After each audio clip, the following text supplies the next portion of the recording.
Hey, welcome to Central Valley Geeks. I have just watched the first two episodes of Star Wars: The Acolyte, and I wanted to talk about everything that was going on. So that first scene where you had, oh, of course, I'm going to blank on her name. It was Jedi Indara, and she's fighting a masked figure. Hope and by the way, spoiler alert: if you have not watched the first two episodes of The Acolyte, don't watch this video. Come back and watch it later. That's the only warning you're going to get. So she's fighting this person.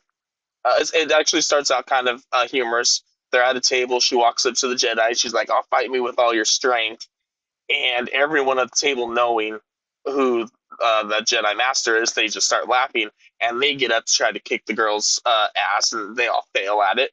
So then Indara gets up and she starts fighting her. It's a really good fight, very evocative of the Matrix, also very evocative of when the fighting was going on and they were looking from aerial view. I thought it was very reminiscent of in Shang-Chi when Shang-Chi's mom and aunt are fighting, and they're teaching Shang-Chi how to fight. It was very fluid like that, and I really enjoyed that. Thinking maybe they might have taken some notes from that choreographer. Maybe it's the same choreographer. It's all Disney. Who knows?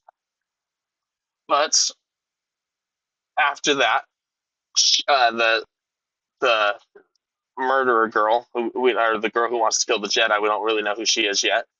She has a little bit back and forth discussion, then she uses the Jedi's power against her because she knows that the Jedi is going to try to save the being, so she throws a dagger at him, and then she throws a dagger right into the chest of who I thought was going to be one of the main characters. Not gonna lie, we're not even into the the the intro. Sorry, we're not even at the intro yet, and they've already killed off Carrie Ann Moss, who I thought the show was going to be about. I must have missed a notation that she was only in the first 5 minutes and not the whole series. A little disappointing. I kind of did want to see what she could do post Matrix, but she's dead. And if you're like Jedi, you gotta move on. So then we get to the Jedi Temple. Let me pull out my notes. Thank you to Microsoft Copilot for helping me with the notes.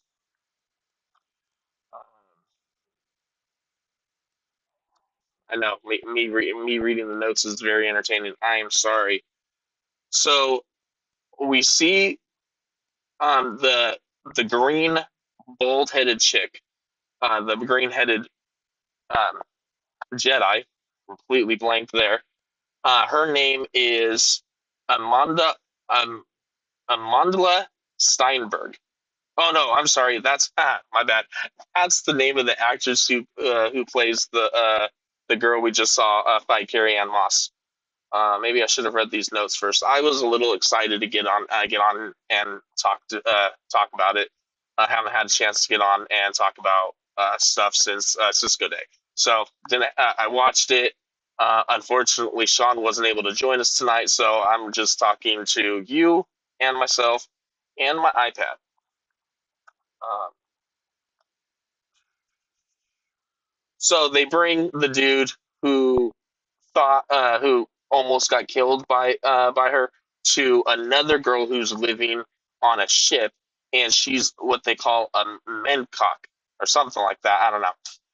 And she does the work of an R2 droid on the outside of a ship. And when the Jedi come, the what I would call them from the prequel series, the Separatists, they don't want the Jedi to know that they're using humans for droid work. But then, without even the Jedi needing to use their mind power tricks, one of the other flat faced things, I don't know what they're called, says she's in whatever bunk she's in. They go there, they wait for her, they arrest her because she looks exactly like the killer. Well, spoiler alert. I don't know if you did any research on this at all prior to the show, but the actress herself spoiled that she was playing twins.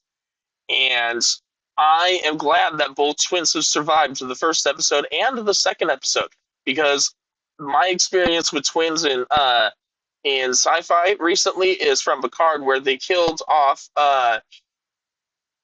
I think her name was Asha in the first episode, and then we got Soji the rest of the season and series, 2 seasons. But anyways, we're talking about Star Wars right now. I also heard that Yoda will not be making an appearance. So if you're looking forward to Yoda in this, coming directly from the show's creator, she said that there will not be any Yoda. Apparently, they even laughed at her when she asked about using Yoda. That's what she said. I don't know. So then there's after she's taken into custody, there's this jailbreak. I'm not even reading my notes very well. I'm just trying to remember it. There's a jailbreak, and this girl actually wants nothing to do with the jailbreak. Everyone around her escapes, and then they ask. Originally, they ask if she wants to escape. She's like, "No, I trust. I have faith in the Jedi, and I'll be found not guilty." She doesn't say that exact words. She just says, "I have faith in the Jedi." So they leave her. They leave her in the cell. They don't even let her out.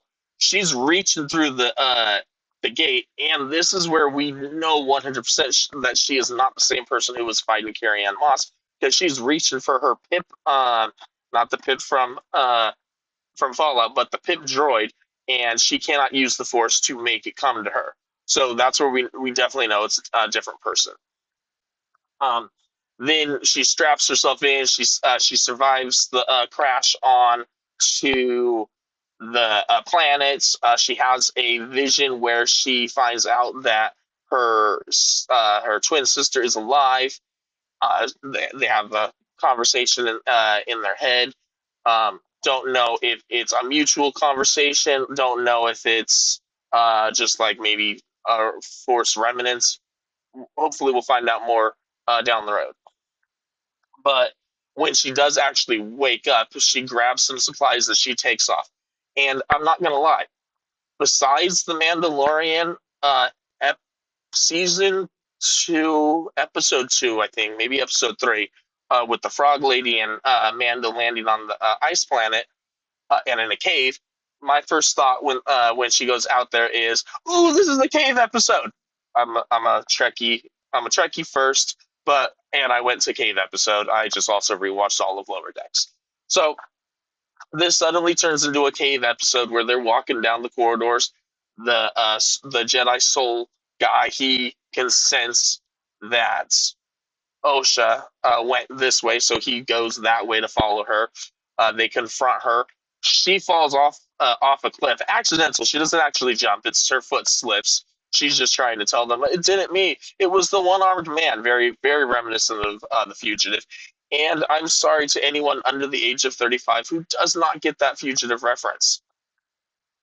Um, she falls, and Soul uses the Force to stop her, and he brings her back up. They take her into custody, and or they take her with them. She tells Soul that May is alive, even though previously on the ship, Soul was talking to his Padawan, who's played by Daphne Keene from Logan and from the Golden Compass series on HBO. Um, she she he Soul tells her and Yord, Yord, hopefully I'm saying that correctly, tells Yord that there's no chance that that May is alive. May is the other twin. No chance at all. And then he has a guilty look on his face. I think he might be responsible for her death, and she's going to turn out to be bionic like Fennec Shand. But that's my theory as of 8/18 on June 4th. I'll have a different theory next week when a new episode comes out. So they take her back. He calls up the green chick with the shaved head and the diamonds. Apparently, she's from some High Republic books. Go check them out. They are the young adult ones. Can't remember the character's name. Uh, Venture. I want to say Ventures, but I know it's not Ventures.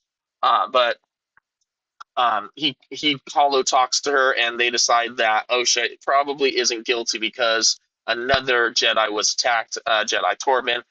Fortunately, Jedi Torben was not killed, and now it's time for the Souls group to go do the investigation. So they get to Jedi Torben, and Jedi Torben was attacked by May, but he is in a meditative stance. He's levitated up, eyes closed, and when he's in this meditative stance, nothing can get near him. It's almost like he has a force field around him. So anything that she tries to throw at him, when she tries to hit him, it's like hitting a barrier 2 feet away from him. So she calls it quits and runs off to an apothecary guy. And apparently, this apothecary guy killed the dude who was at this apothecary guy, and basically, he likes to drink. Hopefully, we'll find out more about him. Um, but then he makes May a poison from a plant from May and Osha's homeworld. So, and then May takes it to Torben, and basically she guilts him into drinking it. He comes out of his trance, and he downs the potion. Apparently, he did something that he was very guilty on. That's part of my theory too, because he's very guilt ridden by it. And Osha does go out of her way to tell Jedi Soul that what happened on their planet wasn't his fault. So she understands that it's not their fault, but I'm gonna guess that May thinks that yes, this is all their fault. Um, and I'm probably gonna now go into the second episode because I don't remember where that one stopped and where one ended. Um,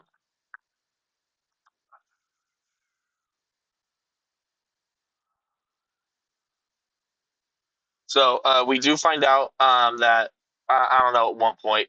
This is a recap of both episodes. So we find out after she kills or she gives the poison to Torben to kill himself.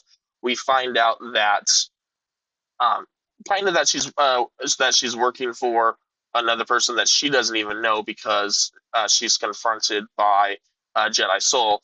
But they do use Osha as um,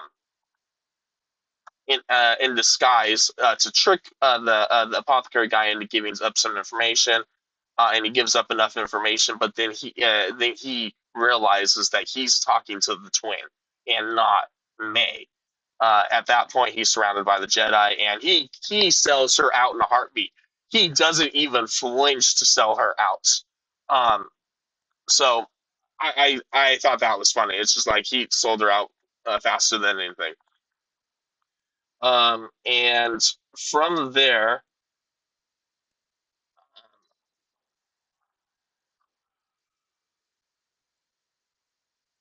from there, I really can't remember what happens. So, um, Torben kills himself. They see that.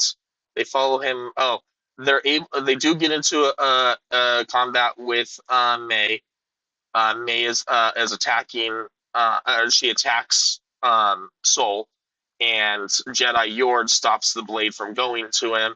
Then they tell May that Osha's alive. So May didn't even know, and she calls them a liar, and she attacks them, and that's when Yord says, "No, it's true." And basically, she uses the Force to create a big dust cloud like a magician, and she's able to get herself out of there. Really thought she was going to use that opportunity to kill Jedi Soul, but hopefully Jedi Soul is going to make it to the end of the series because I'm wanting some Jedi to make it to the end. I'm still disappointed that Carrie Ann Moss died in the first episode. So then Osha and May run into each other, and Osha's got the gun pointed at May, and she shoots up and above her. She did that on purpose, and then we see Soul come up behind her where she shot again. And you know what? I think Soul knows that she missed on purpose. Um, then there's some other stuff, and I'm going to be honest. I'm having a really hard time remembering a lot of it right now. I'm going to have to rewatch it again too. But we did at least end the second episode while they were on. Can't remember what planet they went to, but there we get to see the Wookiee Jedi. And I think Wookiees are cool. I've been excited to see the Wookiee Jedi since the trailer showed him, and I look forward to seeing him in the next episode. And now my cat's going to interrupt the broadcast, so it's time to kill the broadcast, anyways. So go check out the next week. It's going to premiere on Tuesdays at 6 p.m. Pacific on Disney Plus. Check it out.